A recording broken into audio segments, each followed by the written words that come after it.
Morning class. Today we will do the poem on killing a tree. This poem is written by the poet Gieve Patel. In this poem, the poet sensitizes the reader and highlights the fact that trees are living things. So the poet is comparing the trees with human beings, and he is focusing and emphasizing on the fact that we should not kill the tree, we should not cut the tree, because destroying trees is just like killing a human being. So first of all, the poet in this poem explains us the method to kill a tree. He explains us that what is the right method if you want to kill a tree. And he says that it is not a simple task to kill a tree because it takes a lot of time. You cannot kill a tree just by hitting it with a knife, because the tree, it is deep rooted. A tree grows up taking a long time. It consumes from the earth minerals, water, nutrients which are present in the soil, and after consuming all those nutrients and water, it starts rising out of the earth, and finally after many years it becomes a grown up tree after using lot of sunlight, air and water. And the hide of the tree, the bark of the tree, has been compared to a skin of the leprosy patient, because the skin of the leprosy patient becomes discolored.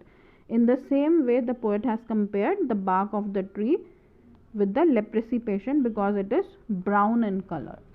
So the poet is saying that even if you will hack it, or even if you will hit on the tree using some knife or some sharp object, it will not serve your purpose of killing the tree. Although it will cause a little bit of pain, the bleeding bark of the tree will heal. Just like a human being, when the skin of the human being is hit with some sharp object, so what happens? Some blood comes out. In the same way, the bark of the tree, it also bleeds for some time, but it can automatically heals itself. And again we can see that small green colored twigs, they come out of the tree. So even if you chop the tree, even if you hit the tree, the bark will again heal up on its own, and again the tree, it starts expanding to its original size. So this is not the right method to kill a tree.